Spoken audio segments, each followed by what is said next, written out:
Malaikat yang pertama berdoa atas perintah Allah Subhanahu wa taala. Apa kata malaikat yang pertama? Allahumma a'ti munfiqan khalafa. Ya Allah, semoga orang yang mengeluarkan sebagian hartanya semoga Engkau gantikan ya Allah. Dan malaikat yang nomor dua juga berdoa kepada Allah, Allahumma a'ti mumsikan talafa.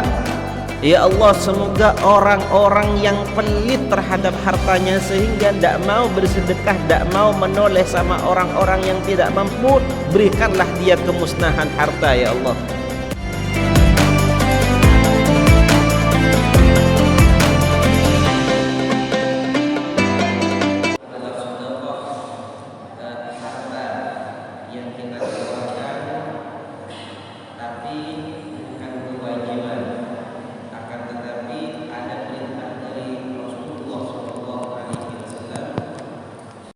Pada umatnya untuk mengeluarkan sebagian dari harta meskipun itu tidak wajib untuk membantu orang-orang yang kurang mampu. Maka dari itu yang dikatakan shadaqatut tatawwu adalah harta yang dikeluarkan karena murni mengharap pahala dari Allah Subhanahu wa taala tanpa ada tuntutan wajib. Itu namanya shadaqatut tatawwu. Sedekah sunnah artinya bukan sedekah wajib. Kalau sedekah wajib itu namanya zakat. Ini sedekah sunnah. Dan itu disebutkan dalam beberapa ayat Al-Quran oleh Allah Subhanahu wa taala tentang sedekatut tatawwu atau sedekah sunnah, yang dimana Allah Subhanahu wa taala berfirman dalam Al-Quran, wa ma tunfiqu min khairin fali anfusikum. Wa ma tunfiqu min khairin fali anfusikum, apapun yang kalian sedekahkan min khairin dari kebaikan yaitu sebagian harta, fali anfusikum maka itu akan dimiliki oleh kalian semua. Wa ma tunfiquna illa ibtigha'a wajhillah, dan kalian semua tidak bersedekah kecuali hanya mengharap pahala dari Allah. Wa ma tunfiqu min khairi yuwaffa ilaikum wa antum la tudlamun. Semua yang kalian sedekahkan, semua yang kalian keluarkan, semua yang kalian infakkan, sekecil-kecil apapun yang kalian keluarkan daripada harta-harta kalian semua, pahalanya akan disempurnakan oleh Allah Subhanahu wa taala. Wa antum la tudlamun, kalian semua tidak akan didolimi oleh Allah. Makanya di ayat lain Allah Subhanahu wa taala menyebutkan dalam Al-Qur'an, faman ya'mal misqala dzarratin khairan yarah wa may ya'mal misqala dzarratin syarran yarah. Barang siapa yang melakukan hanya sekecil sekecil serangga yang paling kecil satu kebaikan, yarah, maka dia akan temukan balasan daripada kebaikan tersebut sekecil apapun yang dia perbuat. Wa may ya'mal misqala dzarratin syarran yarah. Barang siapa yang melakukan keburukan sekecil apapun keburukan yang kita lakukan, pasti akan kita melihat balasannya nanti dari Allah Subhanahu wa taala.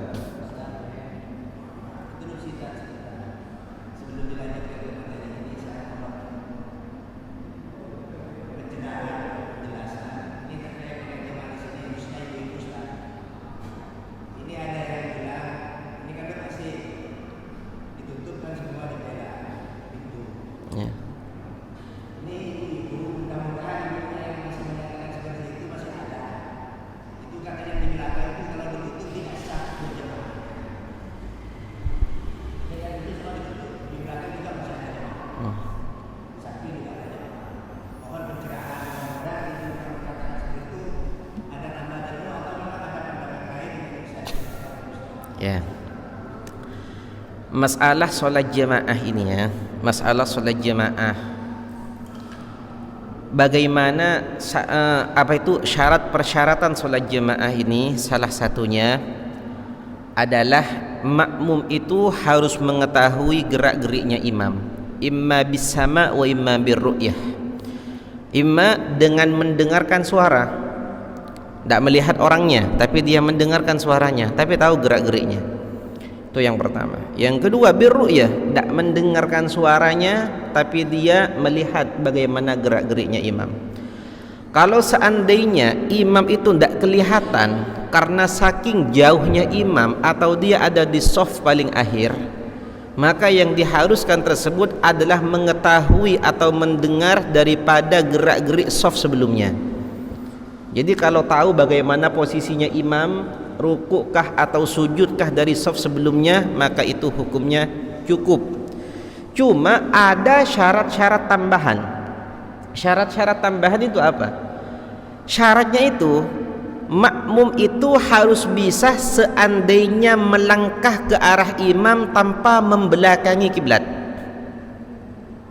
Makmum bisa melangkah ke arah imam tanpa membelakangi kiblat. Seperti itu. Itu adalah hukum yang umum. Artinya kalau sholat jemaahnya ini di rumah atau di luar masjid. Tapi kalau di luar masjid, tapi kalau sholat jemaahnya itu di masjid, maka diperbolehkan makmum itu sholat jemaah dimanapun dia, meskipun dia seandainya datang ke imam harus membelakangi masjid, harus membelakangi kiblat. Itu kalau di dalam masjid.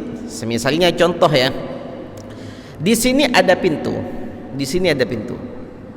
Apakah kalau masjid harus di sini ada pintu? Soalnya kalau jemaah di luar, seandainya di sini tidak ada pintu, jemaah di luar sini, kalau datang ke arah imam harus membelakangi kiblat. Seandainya luar masjid, maka tidak boleh sholat jemaah yang ada di luar kaca ini. Karena ini masjid, maka boleh. Yang penting itu ada di dalam masjid. Seperti itu.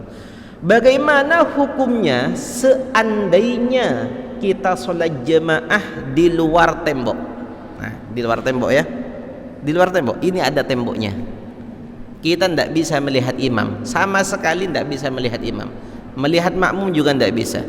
Jawab pertanyaan itu, kita tanyakan dulu, di dalam masjid apa di luar masjid?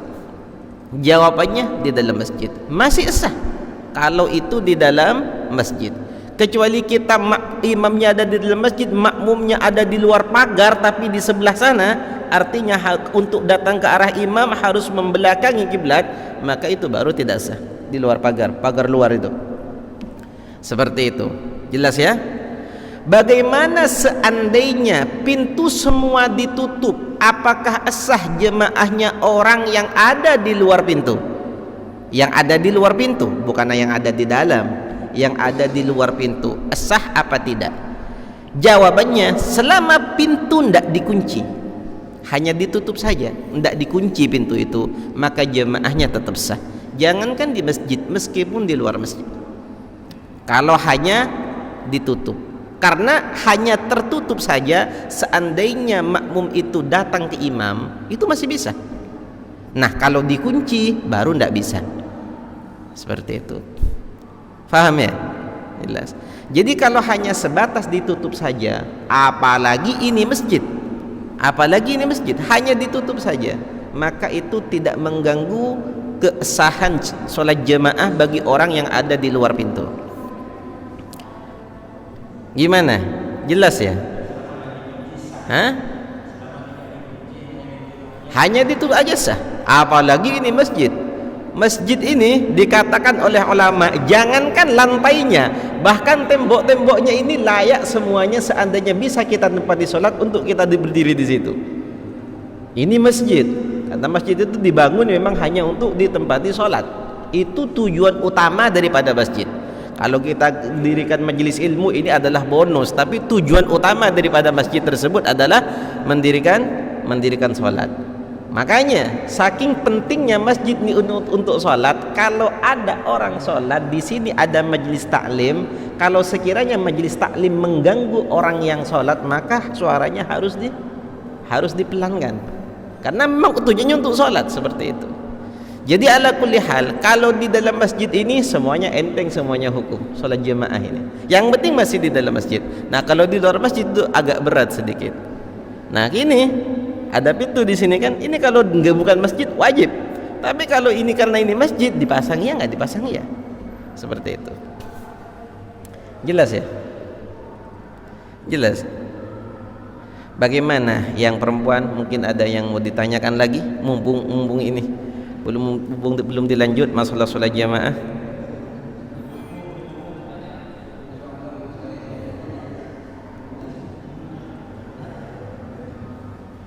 Ada.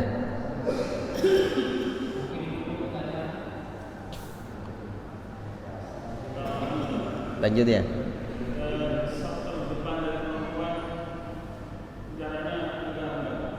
Kenapa? Saf terdepan dari perempuan. Kenapa?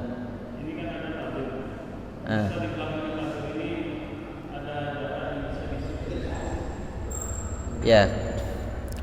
Memang kalau perempuan itu memang disunahkan dalam hadisnya Nabi, memang perempuan ini memang disunahkan agak mundur memang daripada laki-laki.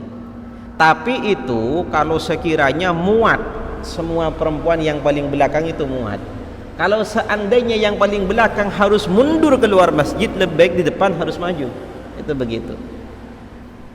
Makanya dalam hadisnya Nabi sallallahu alaihi wasallam, khairu suhufir rijal awwaluhu wa khairu suhufin nisa akhiruh.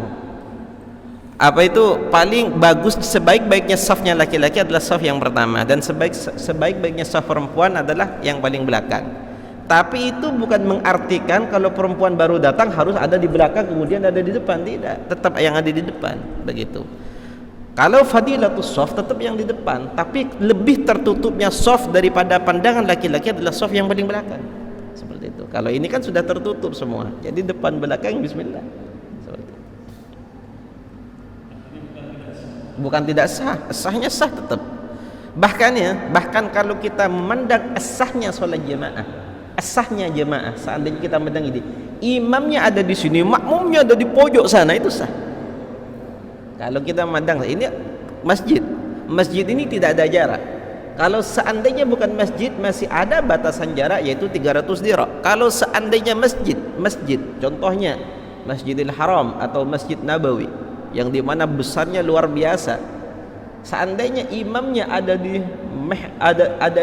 mihrab, makmumnya ada di paling akhirnya masjid, yang penting itu mendengar suara atau melihat bagaimana gerak-geriknya imam, itu bisa sholat jamaah di situ. Begitu.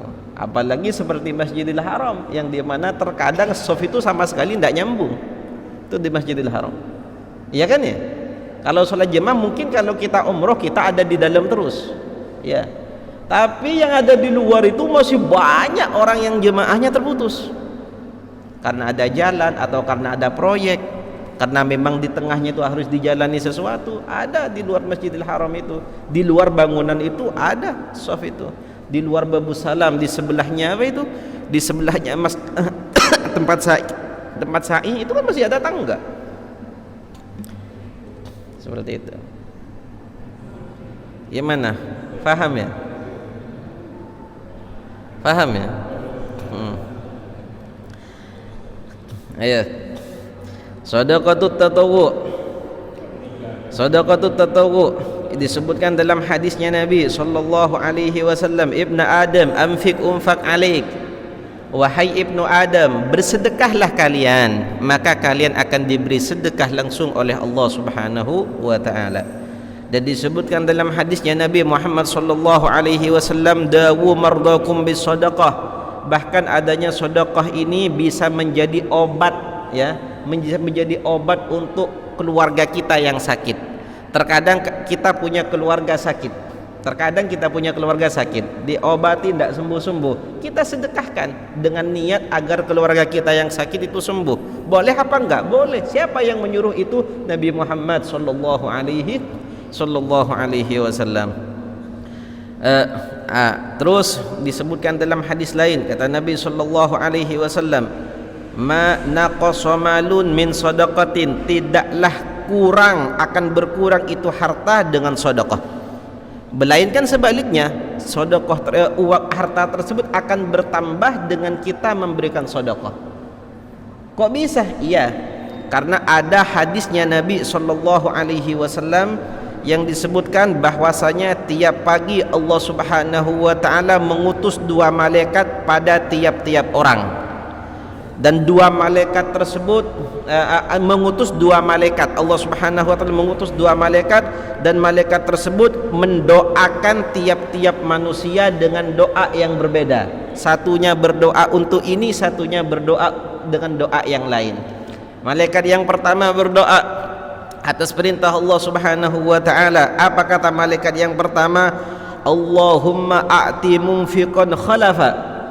Ya Allah, semoga orang yang mengeluarkan sebagian hartanya semoga Engkau gantikan ya Allah.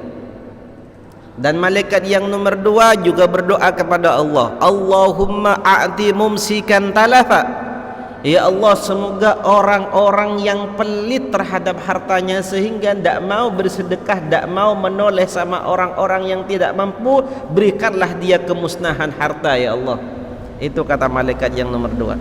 Jadi malaikat yang pertama mendoakan agar harta tersebut bertambah jika dikeluarkan, dan malaikat yang nomor dua berdoa kepada Allah Subhanahu wa taala semoga orang yang pelit, itu yang pelit, tidak mau membantu orang yang kurang mampu meskipun sebagian dari hartanya sedikit dikeluarkan tidak, maka semoga hartanya tersebut dimusnahkan oleh Allah Subhanahu wa taala. Terus juga ada hadis lain dari Nabi sallallahu alaihi wasallam. Apa kata Nabi? Yuhsyarun nasu yaumal qiyamati a'ra ma kanu wa ajwa ma kanu wa atasha ma kanu wa ansaba ma kanu. Nanti kelak di akhirat orang semua akan dikumpulkan oleh Allah Subhanahu wa taala, dikumpulkan di satu tempat, semuanya telanjang, semuanya lapar, semuanya haus, semuanya capek. Ya bayangkan di akhirat ketika bangkit dari kuburan, jalan menuju mahsyar. Di mahsyar itu bukan hanya 1 tahun 2 tahun, lama di mahsyar itu, semuanya telanjang. Dapat dari mana baju? Semuanya lapar. Dapat dari mana makanan? Gak ada. Semuanya haus. Dapat dari mana? Dapat dari mana minuman? Gak ada. Dari kuburan gak ada yang akan memberi minum. Kalau di akhir, kalau di surga ya beda lagi. Ini masih diproses, bukan sampai ke tujuan. Prosesnya itu kata Nabi Muhammad, a'ra ma kanu wa ajwa ma kanu wa atasha ma kanu wa ansaba ma kanu. Sangat lapar, telanjang, sangat haus, sangat capek. Tapi kata Nabi sallallahu alaihi wasallam, apa kata Nabi? Faman kasalillah kasahullah. Barang siapa yang selama hidupnya di dunia dia pernah memberikan pakaian pada orang yang tidak punya pakaian, atau orang yang kurang mampu membeli pakaian, dia berikan. Dia itu memberikan itu hanya karena Allah Subhanahu wa taala. Kasahullah, maka di akhirat ketika orang-orang semuanya telanjang, dia orang akan Allah taala beri pakaian. Wa man at'ama lillah at'amahullah. Barang siapa yang memberi makanan karena Allah selama hidupnya di dunia, maka nanti di akhirat Allah taala akan memberikan makanan untuk dia saat semuanya kelaparan. Wa man saqalillah saqahullah. Barang siapa yang memberi minum karena Allah, semata-mata karena Allah Subhanahu wa taala, apalagi orang yang punya sumur, apalagi orang yang punya air lebih disedekahkan ya. Terus apa itu? Semua itu dilakukan karena lillahi ta'ala, karena Allah Subhanahu wa ta'ala. Maka nanti ketika orang kehausan semua, maka dia akan diberi minum oleh Allah Subhanahu wa ta'ala. Dan juga disebutkan dalam hadis Nabi Muhammad sallallahu alaihi wasallam, man tasaddaqa bi'idli tamratin min kasabin tayyibin wa la yaqbalullahu illa tayyiban fa inna Allah ya'khudhuha bi yaminihi fa yurabbiha lahu kama yurabbi ahadukum filwahu hatta takuna mithlal jabali. Barang siapa yang bersedekah 1 kurma atau sesuatu yang besarnya seperti 1 kurma, bersedekah 1 kurma atau orang yang bersedekah ya sebesar kurma, maka dari pekerjaan yang halal, dari pekerjaan dia sendiri, tapi dari pekerjaan yang halal, karena ketika tidak halal nggak mungkin diterima itu oleh Allah Subhanahu wa taala. Maka pahala daripada sedekah tersebut Allah Subhanahu wa taala rawat sampai besar sampai ada satu riwayat, barang siapa yang bersedekah 1 kurma maka pahalanya Allah Subhanahu wa taala akan diserahkan nanti di hari kiamat sebesar gunung Uhud. Hanya satu kurma saja, apalagi lebih besar. Makanya Nabi Muhammad sallallahu alaihi wasallam bersabda dalam hadis lain, la tahqiranna minal ma'rufi syai'an. Jangan kamu remehkan kebaikan meskipun sedikit. Jangan kamu remehkan itu kebaikan. Terkadang kebaikan yang sedikit itulah yang membuat kita selamat. Seperti itu. Apalagi kita mengerjakannya itu lillahi ta'ala atas dasar mengikuti anjuran Nabi Muhammad sallallahu alaihi wasallam. Bahkan suatu ketika Nabi Ibrahim dan Nabi Ismail selesai membangun Ka'bah, kemudian salat Nabi Ibrahim dan Nabi Ismail ketika selesai membangun Ka'bah, Allah Subhanahu wa taala berkata pada Nabi Ibrahim, "Ya Ibrahim, luqmatun fi batni ja'i khairun min bina'ika lil Ka'bah." Satu suapan yang kamu letakkan di perut orang lapar itu pahalanya lebih besar daripada kamu bangun Ka'bah. Satu suapan kita berikan pada orang yang kelaparan, kita bantu, itu sedikit, satu suapan, kadang satu roti. Anggap saja kalau kita ngasih uang, kasih terkadang 2.000 untuk mereka kenyang kalau ada orang yang kelaparan. Karena membantu orang yang kelaparan bukan hanya sunnah tapi wajib. Sedekahnya sunnah tapi kita membantu itu hukumnya wajib. Sedekahnya sunnah kalau bukan zakat, membantunya kita itu hukumnya wajib. Seperti itu. Bahkan ada riwayat lain disebutkan oleh Nabi Muhammad sallallahu alaihi wasallam apa, al-mar'u tahta dilli sadaqatihi fa innal bala'ah la yatakhattu as-sadaqah. Apa itu? Kata Nabi sallallahu alaihi wasallam, semua orang, tiap-tiap orang ada di bawah perlindungan sedekahnya. Karena sesungguhnya bala atau musibah yang Allah Ta'ala turunkan tidak akan pernah sampai pada orang yang mengeluarkan sedekah. Maka dari itu jangan sampai kita menolak ketika ada orang yang meminta kepada kita pertama kali dia meminta di hari itu. Apalagi di waktu pagi. Karena ketika kita mengeluarkan sedekah yang kita keluarkan itu akan melindungi kita sehari. Seperti itu. Jangan pernah kita menolak siapapun yang meminta untuk kita keluarkan sedekah. Kalau tidak ada yang minta, kita yang kasih. Kalau bisa itu di waktu pagi, karena akan melindungi sehari tersebut. Allah Subhanahu wa taala tiap hari itu, Allah Ta'ala tiap hari menurunkan bala, menurunkan musibah. Hanya saja musibah tidak akan sampai pada orang yang mengeluarkan sedekah di waktu pagi tersebut. Karena yang bisa menghambat musibah, yang bisa menolak musibah yang akan menimpa kita itu hanya dua. Yang pertama itu sedekah, yang kedua itu adalah doa. Kita sering berdoa kepada Allah Subhanahu wa taala. Yang dimana kita jarang-jarang berdoa, ya paling tidak sering-seringlah kita bersedekah untuk apa? Untuk mendapatkan perlindungan terhadap diri kita sendiri. Bahkan sedekah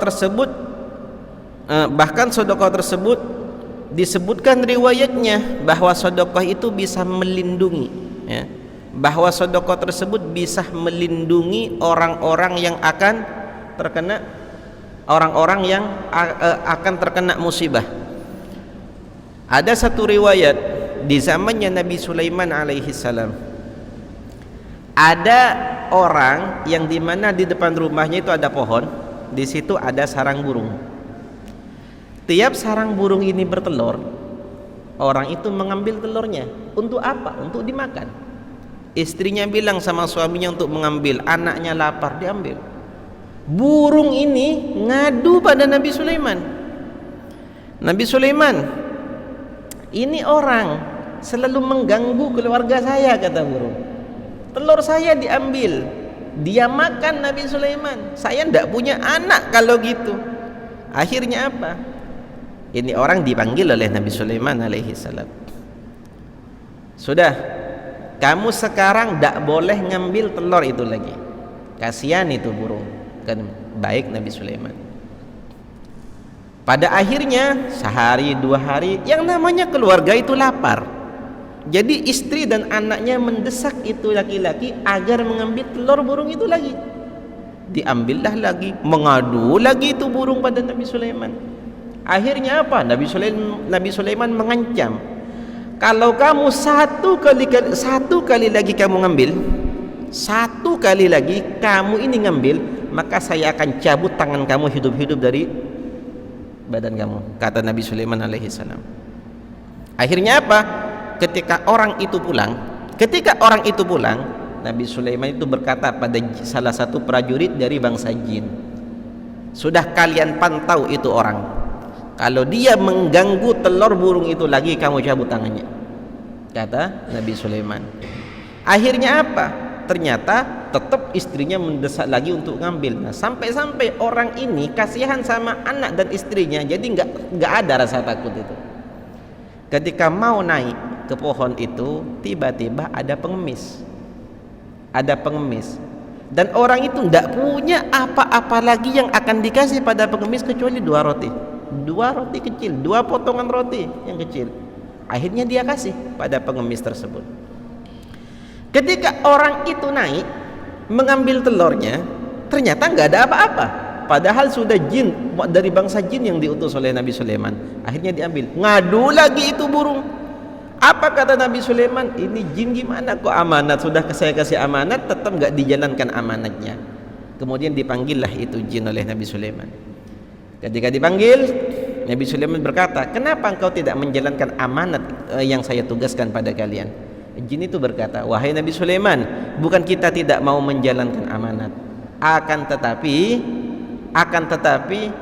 orang tersebut ketika akan saya cabut tangannya, ada 2 malaikat yang menghalangi saya, yang melindungi dia sehingga saya tidak bisa. Gitu. Akhirnya ketika diteliti, dicari kenapa kok bisa dilindungi, ya ceritanya ya karena memberikan sedekah pada orang-orang yang fakir, miskin, walaupun hanya 1 suapan gitu, walaupun hanya 1 suapan. Itu fadilahnya sedekah. Sekarang hukum sedekah bagaimana? Kalau di kitab Taqriratus Sadidah yang kita kaji tiap hari itu di sini, hukum sedekah itu ada 5. Ada 4 hukum sedekah. Sedekah sunnah bukan zakat. 1, wajib. Bersedekah ini hukumnya wajib. Dasar hukumnya bersedekah ini sunnah, tapi bisa wajib karena keadaan yang tertentu. Kapan itu? It'amut ta'am lil mutarrih bi syarti kaunihi fadilan an hajatihi. Kapan itu? Apabila orang itu menemukan seseorang yang sangat kelaparan, hampir sakaratul maut saking laparnya, dan dia punya apa yang harus dikasih, itu wajib dia kasih. Kenapa? Karena untuk membantu orang lain agar menyambung hidup, meskipun 1 suapan, itu hukumnya wajib.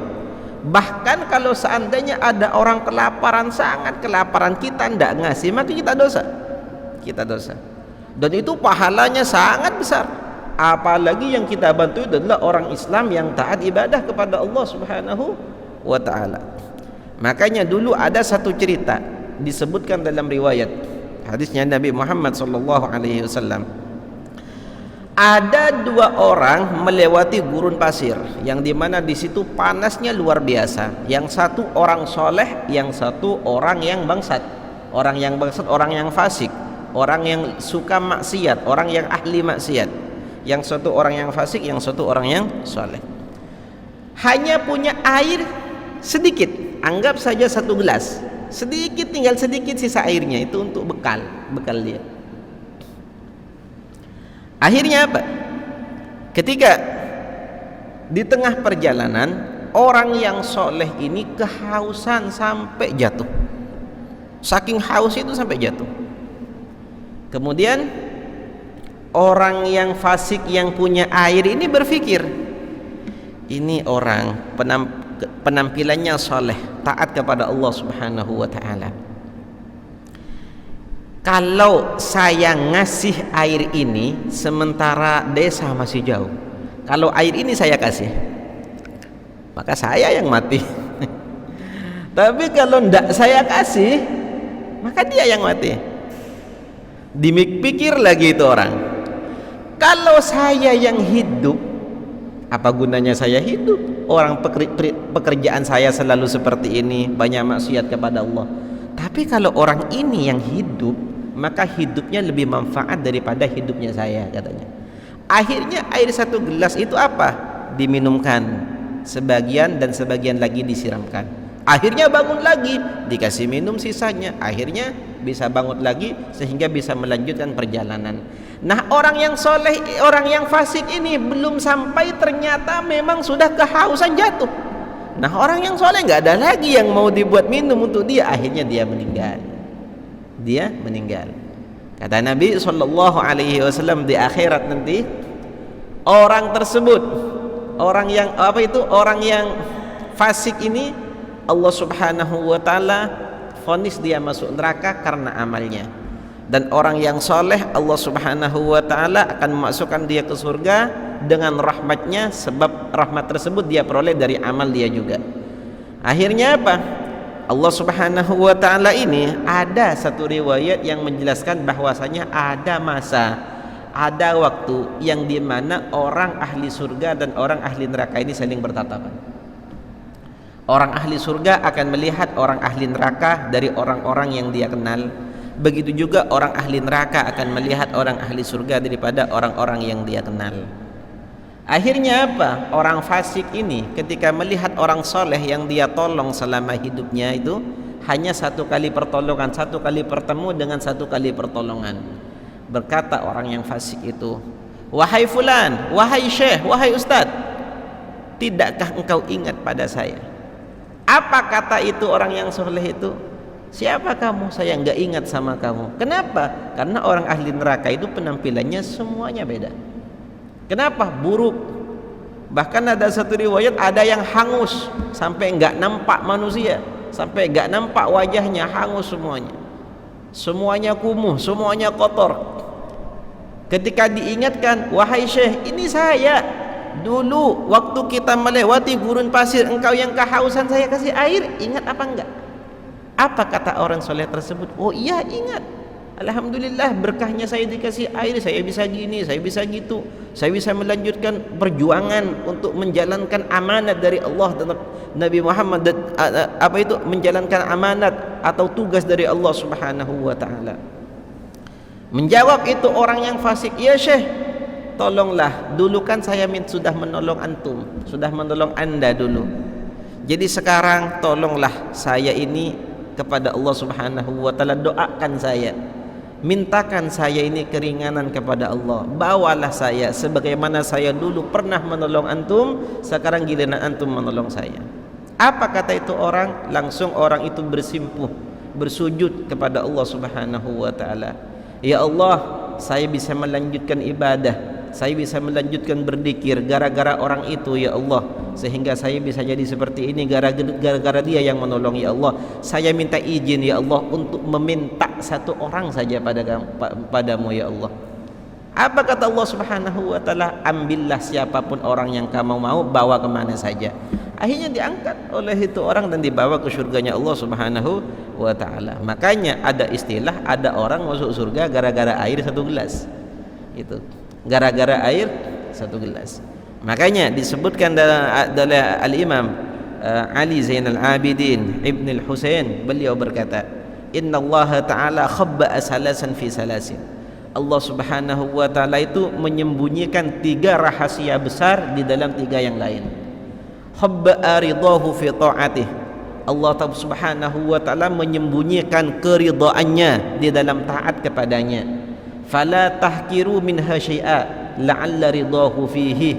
Maka jangan pernah kamu remehkan, kebaikan apapun, sekecil apapun itu kebaikan, jangan pernah kamu remehkan. Kenapa? La'alla ridahu fihi, terkadang ridhonya Allah ada di situ. Wala tahkiru apa itu? Mim ma'asihi syai'at wa khabba ghadabahu fi ma'asih.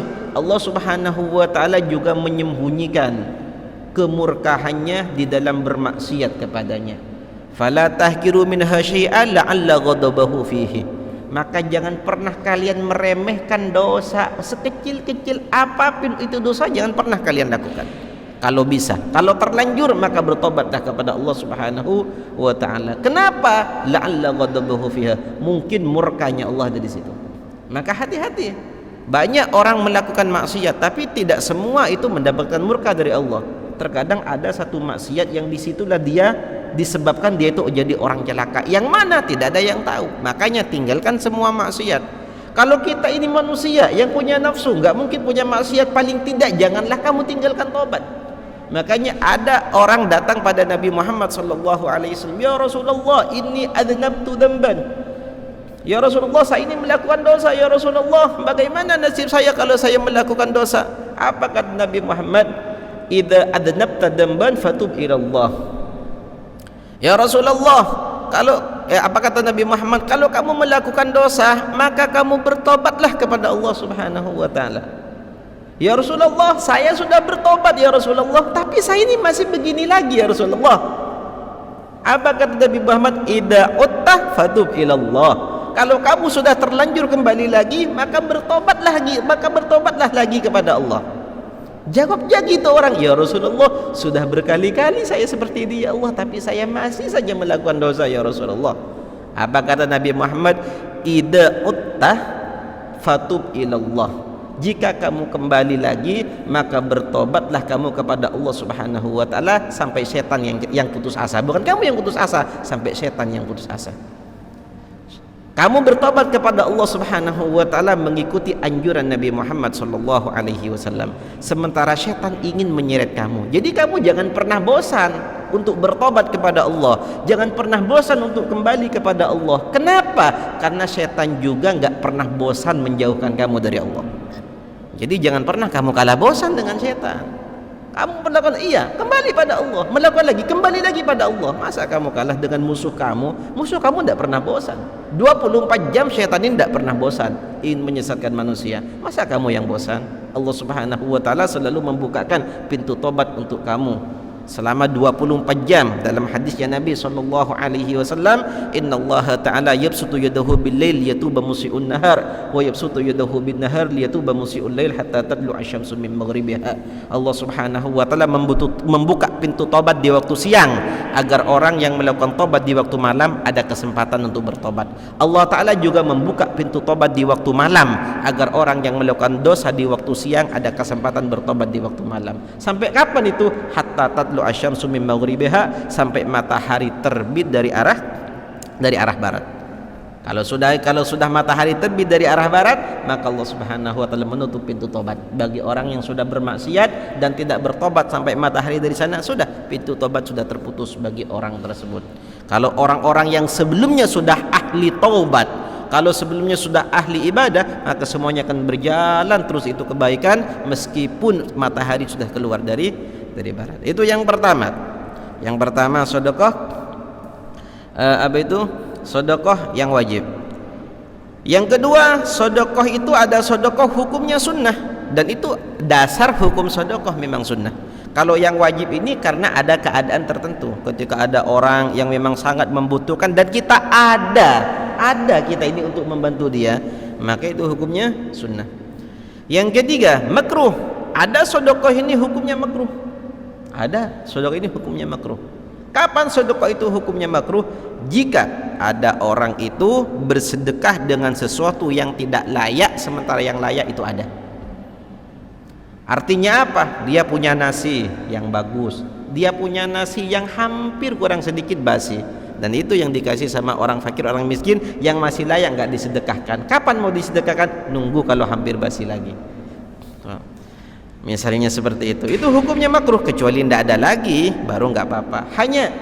Hanya ada beberapa yang memang meskipun sedekah dengan sesuatu yang kurang bagus, kurang layak, itu tetap tidak makruh. Apa itu? Salah satunya baju. Jadi terkadang ada baju yang memang kurang layak, seperti baju putih banyak kotornya, atau baju terkadang ada sobeknya. Nah itu tetap tidak makruh kalau kita sedekahkan pada orang-orang yang kurang mampu. Itu kalau untuk baju. 4, haram. Ada sedekah ini hukumnya haram. Sedekah meskipun dasar hukum sedekah ini adalah sunnah, tapi terkadang ada beberapa keadaan yang memang sedekah ini dihukumi haram. Kapan itu sedekah hukumnya haram? Jika orang itu tahu kalau yang dia sedekahkan itu akan digunakan untuk bermaksiat. Seperti salah satu contohnya, Ada orang sekarang ini bersedekah kepada orang yang dimana dia itu tahu kalau ujung-ujungnya ini uang akan dia belikan sabu-sabu atau minuman keras, maka itu hukumnya haram. Atau ada orang, jangankan bersedekah, meminjamkan pisau atau celurit untuk orang yang akan digunakan pada orang yang dimana dia akan menggunakan untuk merampok atau membunuh orang, maka itu hukumnya haram. Atau apa saja, atau kita atau kita bersedekah pada orang parfum, minyak wangi yang dimana dia tersebut akan digunakan untuk apa? Untuk membantu temannya yang menyembah patung, parfumnya itu digunakan untuk untuk patung tersebut, maka juga itu hukumnya haram. Sedekahnya itu hukumnya haram. Seperti itu. Kenapa? Disebutkan dalam hadisnya Nabi SAW, man a'ana ala maksiatin walau bi syatri kalimatin kana syarikan lahu fiha. Barang siapa yang membantu orang lain atas perbuatan dosa meskipun sedikit saja dalam membantunya, maka orang yang membantu adalah teman bagi orang yang melakukan dalam dosa tersebut. Artinya apa? Dapat dosanya juga. Dapat dosanya juga. Itu kalau yakin kalau yang kita sedekahkan itu akan digunakan untuk bermaksiat. Kalau kita ragu-ragu, yang kita sedekah pada orang yang dimana kita ini ragu antara digunakan untuk maksiat dan tidak, maka itu hukumnya tidak haram tapi masuk dalam kategori makruh. Kenapa? Karena kita tidak yakin. Karena kita tidak yakin kalau itu akan digunakan untuk maksiat, tapi mungkin iya mungkin tidak, maka itu hukumnya makruh. Akan tetapi kalau keadaannya seperti itu, lebih baik jangan, kecuali kita ini bersedekah pada dia dan kita yakin kalau dia itu akan digunakan untuk sesuatu yang tidak diharamkan oleh Allah Subhanahu wa taala. Terus ada beberapa hal yang dimana sedekah itu sudah sunnah, hukumnya sedekah sunnah. Ada beberapa hal yang dimana itu bisa memperbanyak pahalanya sedekah yang sunnah. Sedekah ini sudah sunnah, pahalanya dilipat gandakan oleh Allah Subhanahu wa taala orang bersedekah meskipun sedikit. Cuma ada beberapa hal yang dimana jika kita lakukan, pahala sedekah yang berlipat ganda lebih dilipat gandakan lagi oleh Allah Subhanahu wa taala. Keadaan apa tersebut? Yang pertama, merahasiakan dengan sedekah itu. Merahasiakan dengan sedekah tersebut. Artinya sedekah tapi tidak nampak. Terkadang orang-orang yang diberikan pun terkadang tidak tahu pada orang yang memberi. Terkadang seperti itu. Itu lebih afdal daripada sedekah terang-terangan. Dan disebutkan dalam hadisnya Nabi SAW, sedekatu sirri tudfi'u ghadab rabbi. Sedekah yang sembunyi-sembunyi, yang tidak diketahui, yang rahasia, itu akan memadamkan kemurkaan Allah Subhanahu wa taala. Bahkan ada hadisnya Nabi SAW, hadis sahih, sab'atun yudhilluhumullahu ta'ala tahta dhillihi yawma la dhilla illa dhilluh. Ada 7 golongan yang dimana yang 7 golongan tersebut ada di bawah naungan khusus, perlindungan khusus dari Allah Subhanahu wa taala, yang dimana di akhirat tidak ada perlindungan, tidak ada naungan kecuali hanya naungan dari Allah Subhanahu wa taala. Hanya 7 golongan. Salah satunya adalah orang yang mengeluarkan sedekah yang sangat dirahasiakan itu sedekahnya, sampai seolah-olah apa yang dikeluarkan oleh tangan kanan, tangan kirinya tidak tahu. Nah, ini saking rahasianya itu sedekah. Dan banyak cara kita melakukan sedekah yang seperti ini, kecuali orang yang memang dijadikan panutan. Nah, kalau orang dijadikan panutan, lebih baik untuk dia, lebih baik bagi dia adalah tidak merahasiakan sedekahnya. Dan setiap laki-laki ini menjadi panutan untuk anak dan istrinya. Jadi kalau kita ini jadi panutan untuk anak dan istri kita, terkadang kalau kita melihat anak kita di hadapan kita, perlu kita untuk sedekah terang-terangan di hadapan anak kita. Tujuannya bukan apa? Agar mereka semua tahu bagaimana pentingnya kita berbagi. Istri kita juga sama, agar tahu bagaimana pentingnya itu berbagi. Kalau seandainya kita itu ada di posisi yang dimana kita tidak dipandang, kita tidak diikuti, maka merahasiakan sedekah itu lebih afdal daripada menampakkannya. Yang kedua, ada keadaan yang lain, sedekah pada kerabat yang tidak mampu. Sedekah pada kerabat yang tidak mampu itu lebih afdol daripada sedekah pada orang jauh. Seandainya ada orang sama-sama tidak mampu, seandainya orang sama-sama tidak mampu, saya ini tidak mampu, ini juga tidak mampu, dengan keadaan yang sama, maka yang lebih afdol kita sedekah pada family kita, pada kerabat kita. Yang diutamakan kerabat tersebut adalah saudara atau sepupu atau keponakan atau paman. Kalau orang tua, kenapa enggak kita dahulukan? Kalau orang tua tuh jangan kasih sedekah, itu kewajiban kita. Kalau orang tua bukan sedekah lagi, bukan sunnah lagi kalau orang tua. Tapi kalau orang tua enggak mampu, memang kewajiban seorang anak untuk membantu. Ini lebih daripada itu kalau sedekah ini. Itu yang kedua. Kenapa? Karena dalam hadisnya Nabi Muhammad SAW, sedekah pada kerabat, pada family itu dapat 2 pahala. Yang pertama pahalanya sedekah, yang kedua pahalanya silaturahim.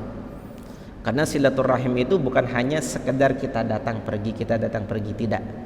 Termasuk silaturahim kita menyambungkan, kita memberikan sesuatu pada orang itu, dan itu akan mempererat hubungan seperti itu. Makanya dapat 2 pahala, pahala sedekahnya dan pahala silaturahimnya.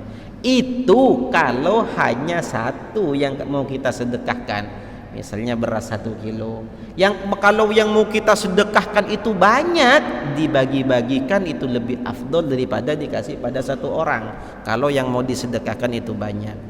Yang ketiga, kita melihat waktu-waktu yang afdol, waktu-waktu yang memang waktu-waktu mulia, seperti sedekah di hari Jumat, sedekah di bulan Ramadan, sedekah di bulan Dzulhijjah, sedekah di hari Asyura, di bulan-bulan mulia, lebih-lebih sedekah di 10 hari terakhir bulan Ramadan seperti sekarang ini.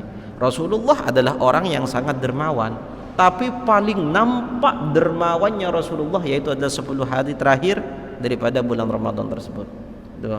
Kenapa? Karena pahalanya sangat dilipat gandakan oleh Allah Subhanahu wa taala. Itu yang nomor 3. Yang nomor 4, kita melihat tempat-tempat yang afdol juga, seperti Mekah, Madinah, Baitul Maqdis, atau tempat-tempat seperti di masjid. Itu kita membagikan pada orang-orang yang kurang mampu. Terus bersedekah dengan sesuatu yang sangat dia sayangi. Apa yang dia sayangi dia keluarkan. Kenapa? Karena dengan itu dia lebih memilih apa yang dari Allah daripada apa yang dia inginkan. Makanya disebutkan itu dalam Al-Quran, lan tanalul birra hatta tunfiqu mimma tuhibbun. Kalian tidak akan pernah mendapatkan kebaikan yang sempurna, kebagusan yang sempurna, sampai kamu mengeluarkan sedekah dari apa yang sangat kamu senangi.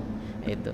Jadi kalau dia senang terhadap sesuatu, berarti ikatan hatinya pada itu sudah luar biasa, sudah seperti itu. Jadi kalau dia keluarkan, berarti dia rela apa yang terikat dalam hati dia keluarkan demi mengikat hati dengan Allah. Kenapa? Karena dia itu lebih percaya dari Allah daripada apa yang dia miliki. Seperti itu.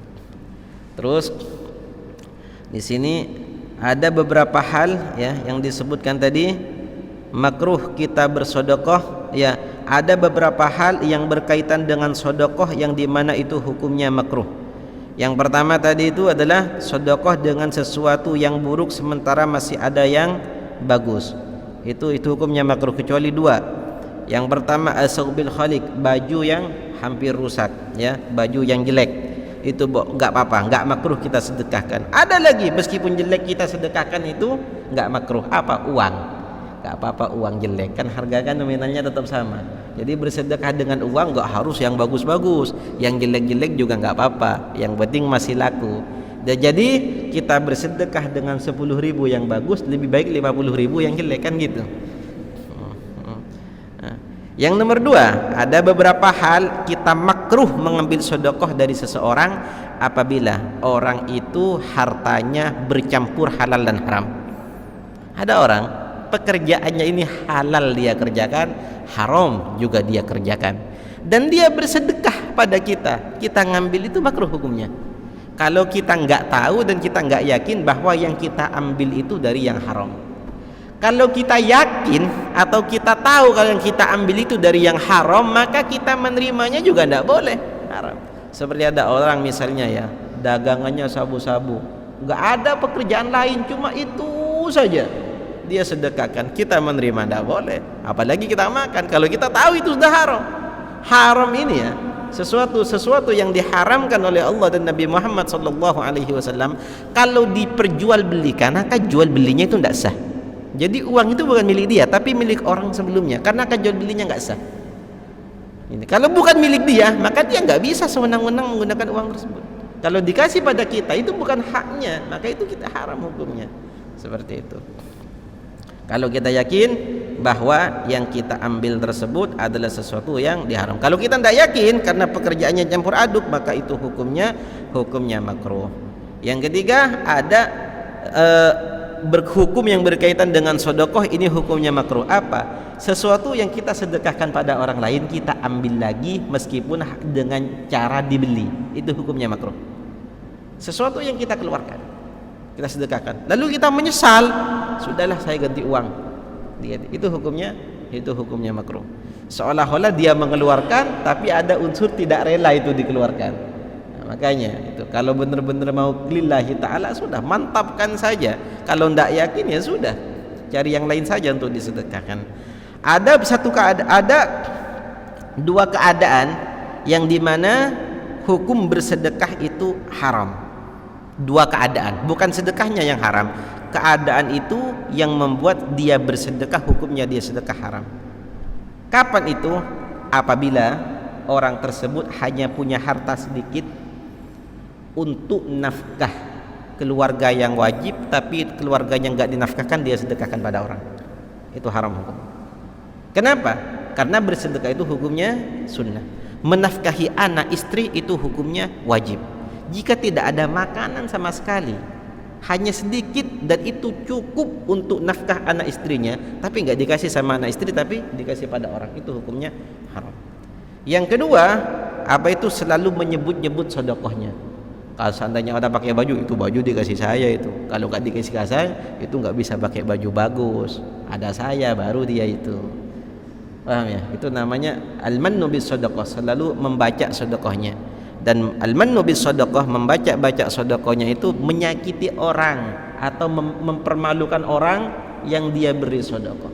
Makanya Allah Subhanahu wa taala berfirman dalam Al-Qur'an, la tubtilu wa la tubtilu shadaqatikum bil manni wal adha. Jangan kamu batalkan pahala sedekah kamu semua bil manni wal adha, dengan selalu menyebut-nyebutkan, dengan selalu membaca-baca. Kenapa? Karena itu menyakiti orang. Seperti itu. Wallahu a'lam. Kita ada yang mau ditanyakan? Silakan. Kita ke pertanyaan saja. Oke.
Yang pertama, perbedaan infak dan sedekah. Infak dan sedekah itu adalah satu pekerjaan dengan dua nama. Jadi bisa dikatakan berinfak, bisa dikatakan bersedekah, itu satu. Jadi intinya sama, kita mengeluarkan sebagian harta kita karena hanya mengharap pahala dari Allah Subhanahu wa taala. Itu infak dan itu juga adalah sedekah.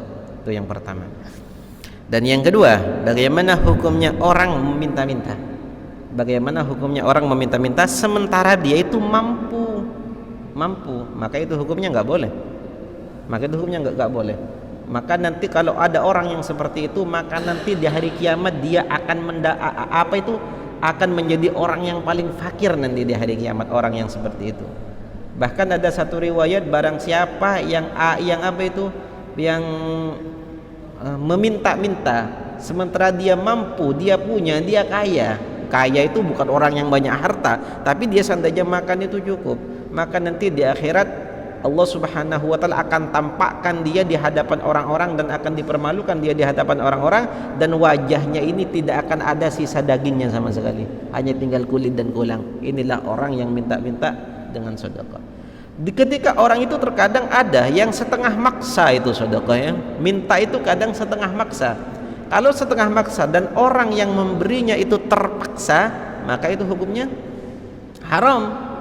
Al-ma'khudhu biwajhil haya, yang diambil karena orang yang diminta itu malu kalau tidak memberi, atau karena terpaksa dia itu memberi, maka itu hukumnya haram, bagaikan orang merampas atau merampok seperti itu. Apalagi keadaannya terkadang banyak orang, seandainya berdua nggak ngasih, banyak orang yang jadi ngasih, kan gitu. Nah itu bisa jadi itu hukumnya haram, kata Imam Ghazali dalam kitab Ihya Ulumuddin disebutkan itu. Dan bagaimana hukumnya meminta-minta di masjid, meminta-minta untuk masjid? Ada sebagian ulama yang mengatakan memang tidak boleh. Ada sebagian ulama yang mengatakan memang tidak boleh. Kenapa? Karena yang diminta itu adalah orang yang butuh. Masjid ini tidak butuh sebenarnya, karena masjid itu tidak harus bagus. Yang penting layak untuk ditempati sholat. Cuma banyak ulama yang mengatakan boleh hukumnya. Dan bagaimana hukumnya kita meminta di jalan? Itu beda antara meminta untuk masjid dan keadaan memintanya itu di mana. Itu beda. Kalau di jalan itu memang ada yang mengharamkan kalau mengganggu ketertiban jalan. Karena orang-orang yang berjalan itu banyak yang sangat buru-buru, terkadang ada yang sakit, terkadang ada kerabat yang hampir meninggal. Gara-gara ada itu akhirnya semua perjalanannya terhambat, terkadang bisa macet. Kalau sekiranya mengganggu, maka itu hukumnya tidak boleh, haram. Bisa haram kalau sangat mengganggu. Tapi kalau tidak ya enggak. Bukan masalah meminta-minta untuk masjidnya, tapi keadaannya itu mengganggu apa enggak. Karena memang sebagian ini memang mengganggu, begitu. Karena sebagian memang mengganggu. Jelas ya. Terus masalah Nabi Muhammad SAW yang bersedekah sementara keluarganya Nabi Muhammad masih butuh, ini adalah suatu hal yang beda. Apa perbedaannya? Ini yang saya bahas tadi, apabila dia itu memang punya kewajiban, ya, punya kewajiban untuk memberikan menafkahi istrinya, sementara istrinya lapar dan istrinya pun ini tidak ridho kalau ini dikeluarkan.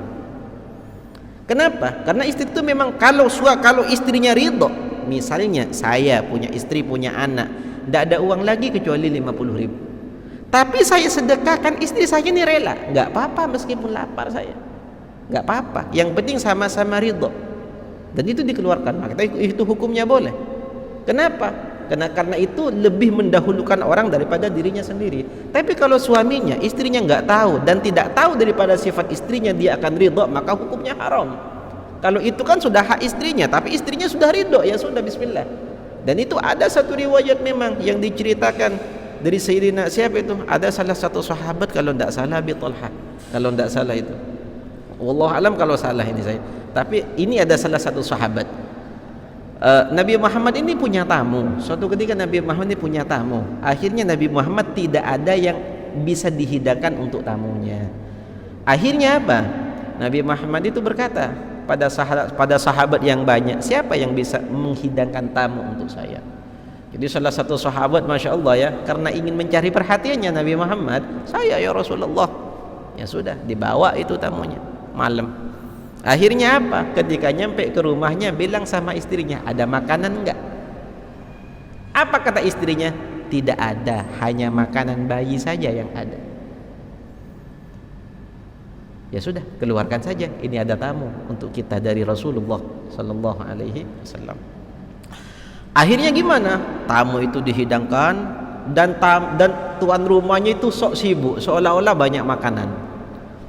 Jadi ketika makanan itu akan dikeluarkan, akan disajikan, nah ini sahabat ini dan istrinya ini mematikan lampu. Jadi makanan itu dihidangkan, sehingga ketika dia makan, suami istri ini menemani tamu yang makan. Tamunya makan beneran, tuan rumahnya pura-pura makan. Tamunya makan beneran agar tamunya ini tidak malu, agar merasa enak dia makan. Jadi dia itu makan agar tamunya tetap menikmati itu makanan. Tuan rumahnya pura-pura makan, seolah-olah dia juga makan.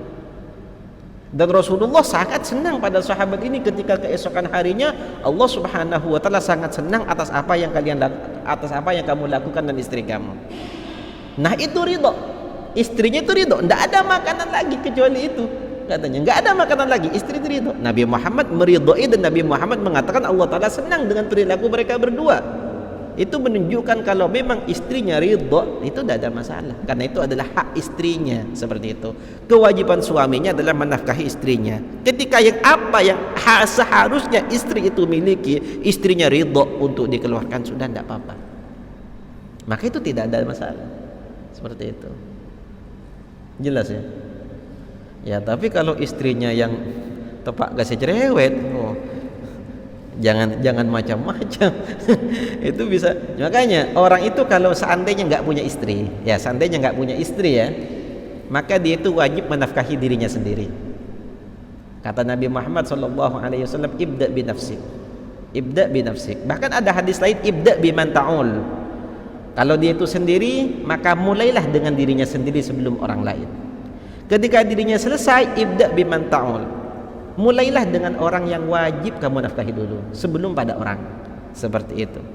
Tapi kalau dia sudah sabar, seperti yang saya ceritakan tadi, air 1 gelas itu bagi orang yang fasik yang disedekahkan pada orang yang soleh, maka itu seharusnya haknya dia, punya dia sendiri. Tapi karena dia ridho, karena dia rela mengorbankan itu air untuk orang lain, maka hukumnya tidak apa-apa, karena ada keridhaan, ada unsur ridho dari itu orang. Seperti itu. Jelas ya? Nah, kalau waktu-waktu istimewa itu memang ada hadisnya Nabi SAW yang menjelaskan bahwa dianjurkan bagi kita tersebut bersedekahnya itu di waktu pagi memang. Di waktu pagi memang. Kenapa? Karena sedekah itu bisa melindungi kita dari musibah. Jadi kapan kita mengeluarkan sedekah, maka di situ kita akan dilindungi sehari. Makanya dianjurkan kita sedekahnya pagi. Kalau tidak bisa kita sedekah pagi, paling tidak kita itu bersedekah pada orang yang pertama kali kita lihat dia minta. Kalau kita ada, jangan nunggu orang minta. Kalau memang nggak ada, maka jangan pernah menolak orang yang minta, karena dia itu akan musibah yang akan menimpa dia. Kalau pasti Allah Subhanahu wa taala akan lindungi dia daripada musibah tersebut karena sedekahnya. Kalau dia sedekahnya waktu duhur, ya maka dari waktu duhur sampai malam yang dilindungi. Kalau dia sedekahnya dari asar, maka dari asar sampai malam yang dilindungi. Maka dari itu sedekah itu lebih bagus adalah sedekah subuh. Itu istilah kita sedekah subuh tersebut. Begitu. Kalau ada waktu yang utama bersedekah, selain itu ada waktu dalam sehari semalam. Ada memang harinya itu istimewa. Seperti bulan Ramadan itu sedekah lebih besar pahalanya daripada sedekah di luar Ramadan. Dan 10 hari terakhir di bulan Ramadan itu lebih besar lagi pahalanya daripada 20 sebelumnya. Itu jelas ya? Ada yang lain? Silakan.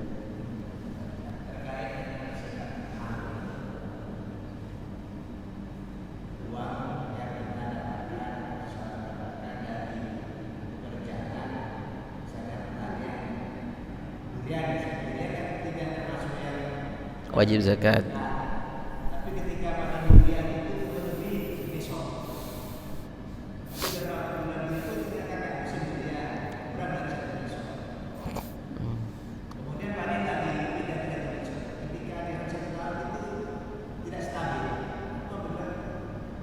Tidak wajib zakat. Seperti ini ya. Zakat mal itu ada beberapa. Yang pertama, zakat mal itu merupakan zakatun naqdih atau zakat uang. Yang kedua, tidak semua itu ada. Terkadang zakat mal itu dari tumbuh-tumbuhan, terkadang zakat mal itu dari perdagangan. Kalau untuk tumbuh-tumbuhan yang jelas itu tidak wajib dikeluarkan zakat. Yang namanya durian, mazhabnya Imam Syafi'i, yang bisa dikeluarkan zakat adalah tumbuh-tumbuhan yang bisa dijadikan makanan pokok, termasuk buah-buahan, yaitu berupa kurma dan anggur. Itu buah-buahan tapi jadi makanan pokok bagi orang Arab itu. Bahkan sampai sekarang saja orang Arab itu berkata, kalau tidak ada kurma kita lapar. Beda dengan kita, tidak ada beras kita lapar meskipun ada kurma. Kalau kata mereka, gak ada kurma kita lapar meskipun ada beras. Itu kata mereka. Kalau cuma durian itu enggak wajib untuk dikeluarkan zakat. Bagaimana seandainya durian yang kita jual ternyata itu menghasilkan uang 1 nisab? Apakah itu hukumnya wajib dikeluarkan zakat apa enggak? Kalau kita memandang zakat tumbuh-tumbuhan tidak. Sekarang kita memandang apakah ini wajib zakati apa enggak dengan tumbuh-tumbuhan yang kita tanam. Seperti itu, wajib apa enggak? Karena itu kita jual. Apakah itu jadi zakat tijarah, zakat perdagangan? Jawabannya adalah kalau zakat perdagangan juga tidak.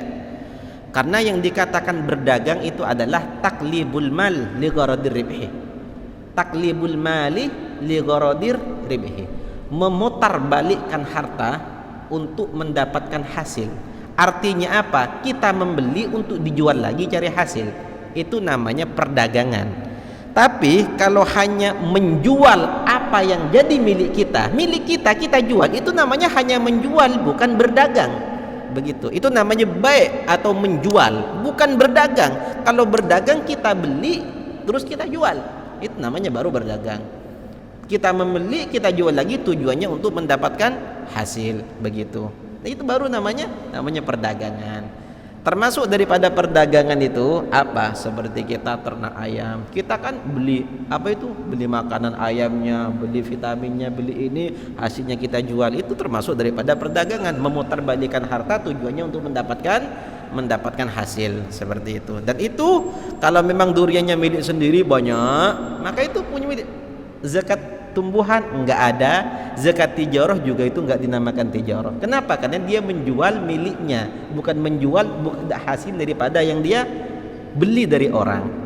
Nah, itu kedua-duanya enggak bisa. Nah, sekarang kalau zakatul mal gimana? Karena ada zakat yang namanya zakat emas dan perak. Kalau di zaman ini adalah uang. Apakah uang yang ada itu wajib dikeluarkan zakat apa tidak? Jawabannya, kalau dia memegang uang 1 tahun nyampe 1 nisab, 1 tahun nyampe 1 nisab, uang ini ada, maka wajib uang itu dikeluarkan zakat. Tapi itu bukan zakat durian, juga bukan zakat dagangan, tapi zakat uang tersebut. Kalau seandainya di sini sekarang ada orang ya, seperti yang saya jelaskan kemarin itu, kalau sekarang ada orang punya uang 1 nisab, misalnya durian itu misalnya durian tersebut bisa menghasilkan uang 100 juta misalnya, atau 60 juta lah, 60 juta. Terus ketika panen lagi bulan setelahnya nyampe 100 juta, begitu ya. Nah, ini kan 1 nisab, tapi belum dikeluarkan karena nggak nyampe 1 tahun. Diperlukan lagi dikeluarkan 50 jutanya sehingga sisa 50. 6 bulan lah, 6 bulan kita keluarkan 50 juta, sisa 50, gak nyampe. Setelah 2 bulannya lagi, maka datang lagi 50 juta. Tapi yang 50 juta awal ini sebelumnya kan sudah nyampe 1 nisab, tapi berkurang 50 juta yang gak dipakai sama sekali. Ini kalau nyampe 1 tahun dan ternyata 50 juta ada tambahan lain nyampe 1 nisab, yang 50 juta ini wajib dikeluarkan zakat. Seperti itu. Tapi itu kata saya tadi, itu bukan zakat perdagangan, juga bukan zakat tumbuh-tumbuhan, tapi zakat uang, yang dimana uang tersebut menempati posisinya emas dan perak di zaman dahulu. Seperti itu. Jelas ya? Nah.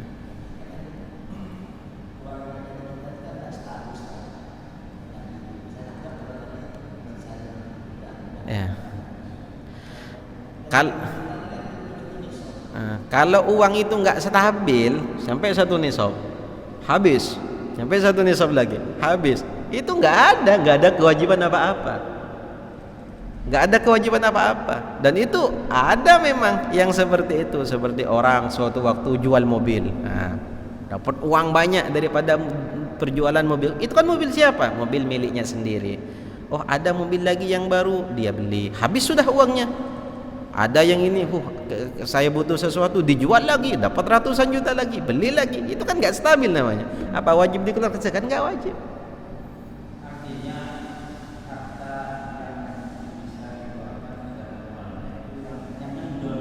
Ya, ya, seperti itu.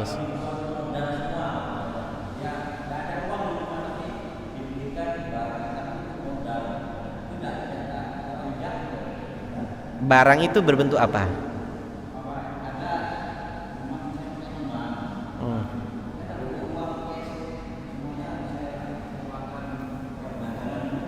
Nah, itu kan kalau yang itu masuk dalam zakat perdagangan, kan seperti itu. Iya.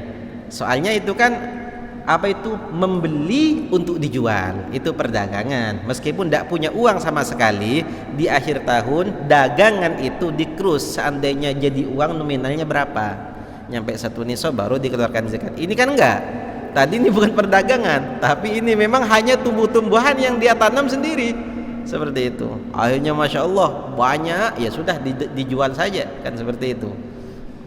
Jadi itu memang bukan untuk perdagangan, tapi uangnya habis sudah ludes. Misalnya ada orang punya duren, ya, punya duren. Sekarang ini panen, dapat berapa? 100 juta. Dia beli lemari, dia beli motor, dia beli ini. Bukan diperdagangkan, dipakai sendiri. Dia beli kasur, dia beli TV, habis sudah. Datang lagi beli ini, beli itu. Nggak wajib dikeluarkan zakat karena memang nggak ada. Itu bukan untuk modal, memang untuk dipakai juga sendiri. Jelas ya? Sudah, ada yang lain? Sudah. Fatihan Allah Ta'ala ikramana bil ilmi nafi' wa amal al-khalis fakihna fi dunya wa liman ta'wil yarzuqna wal hadirin quwwata ta'alluq wal irtibat wal ittisal kamal al intiwa bi syekh nasidil fi umar sayyidina rasulillah sallallahu alaihi wasallam ala man nawina wa ala man aslafna wajidna masyayikhuna wa ala hadihi wa kulli niyatin salihah wa ila hadratin nabi.